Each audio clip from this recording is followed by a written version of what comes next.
One of the biggest critiques, one of the biggest feedbacks that I get about Uber driving is somebody will say that it's just not worth it. It's not worth the wear and tear on your car. Like, are you really truly accounting for depreciation on your vehicle? And I am. And in this video, I want to show you how I do it, a little bit about depreciation too, and then maybe show you how you could do it. Hi, my name is Levi, and this is The Daily Drive. So I think depreciation is by far my biggest expense as an Uber driver. And then let me explain what depreciation is. It's a really simple concept. You buy something, an asset, for $10,000, whatever the amount is. And then when you dispose of it, it's worth whatever amount. And in this example, I'm going to say zero. So that asset's going to go from a value of $10,000 to zero. It's depreciating $10,000. And there's a couple of ways we can account for that. There is what's called the generally accepted accounting principles, boring accounting stuff. In my previous life, before I was an Uber driver, that's what I did. I did a little bit of accounting. Now, I wasn't a CPA, but I know a little bit about GAAP. So there's actually like three ways to depreciate things. The first one and most common is what's called straight line depreciation. That's when you basically say an asset is going to depreciate X dollar amount over every single year, period, no matter what.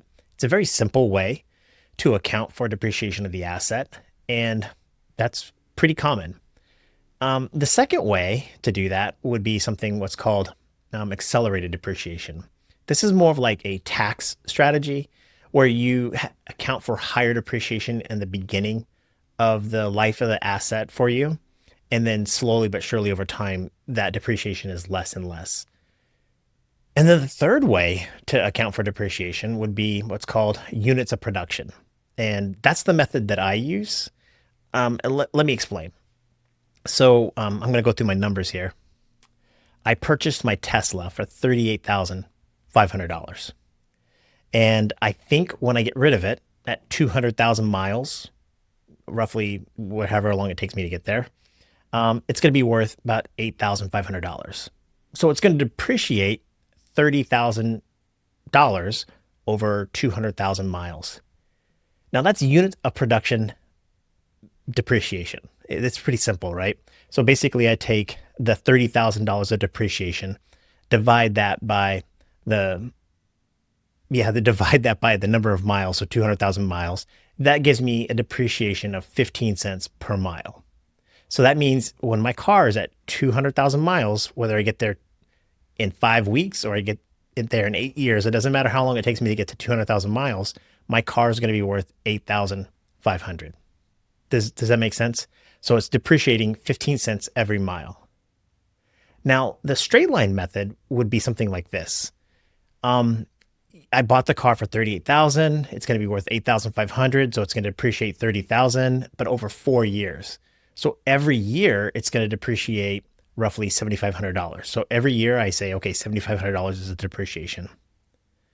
And then the final way, which is again, accelerated depreciation, would mean something like this. In the first year I own it, I'm going to depreciate it, $15,000. In the second year, I'm going to depreciate it $7,500.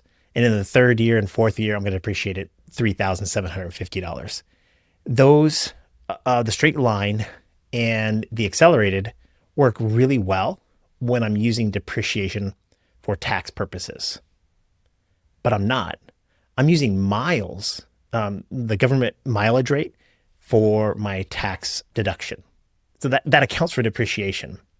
So the only reason why I would really actually track my depreciation is to make sure that I'm putting money away every time I drive the vehicle.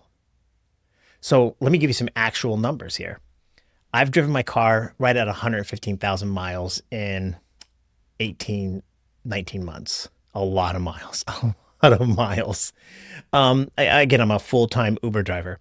So I went to Kelley Blue Book and I wanted to see how much my car is worth. So I put in all the information on kbb.com and I said, hey, how much is my car worth if I were to sell it today?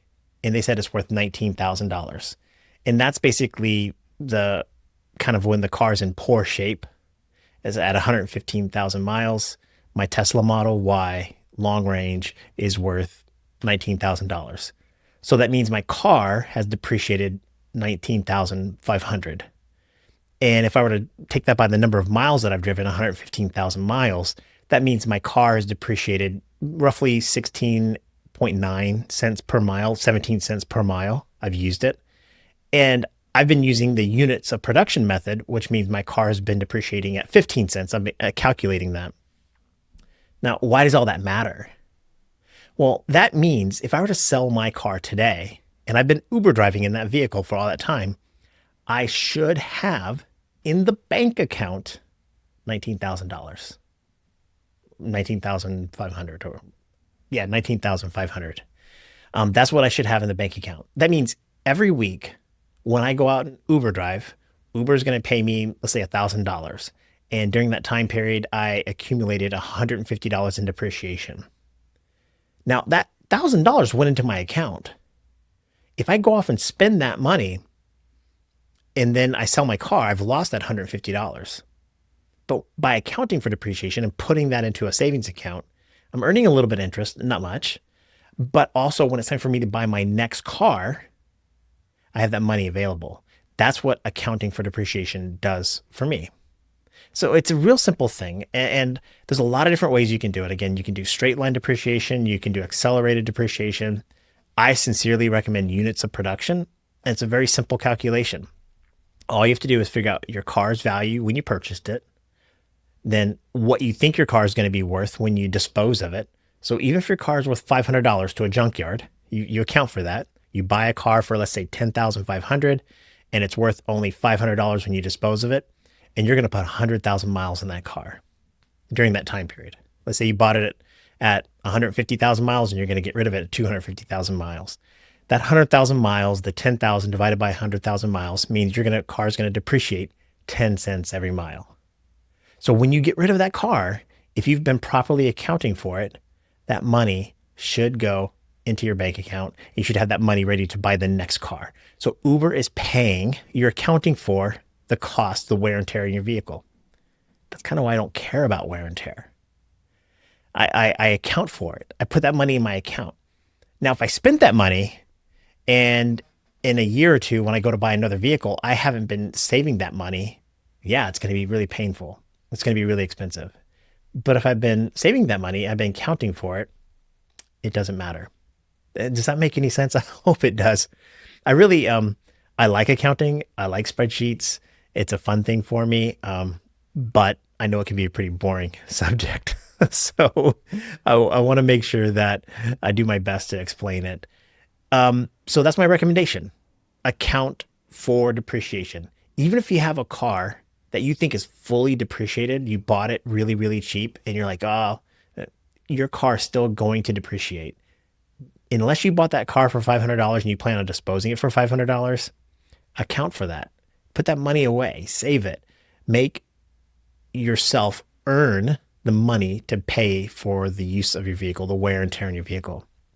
Now, I've thought about this a little bit. In about 70 something thousand miles, my car is going to be fully depreciated with the method I've been using.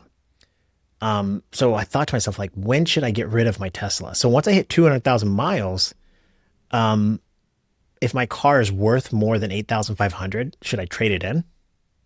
Because I'm going to get that money for the trade in, plus I've got the money in the bank.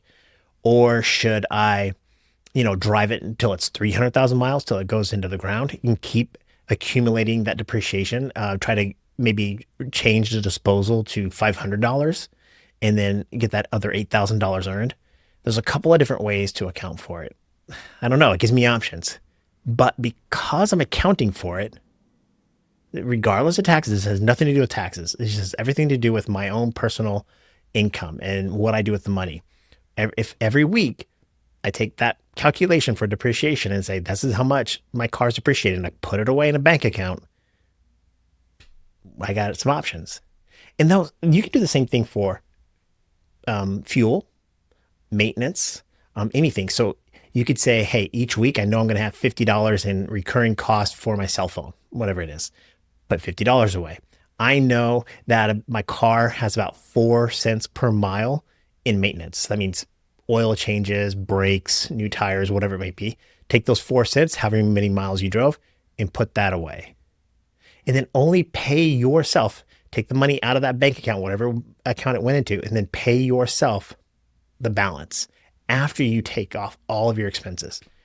That's why I know I'm making roughly $20 to $23 an hour after all of my expenses, my taxes and everything. I'm calculating and estimating for it all. A boring subject, isn't it? Hey, I really want to just thank you so much for subscribing to this channel, liking, making comments, engage in the comments. I really enjoy sharing, feedback from you and just kind of thinking about things that the way you think about things. I don't know if I know I don't know if I have all the answers. Just the way that I do it, and hopefully you have a better way to account for things. But drivers, for 2025, I want you to drive your way. I want you to be safe, healthy, and happy. I'm cheering for you. Go out there and earn as much money as you can. Be well. Bye.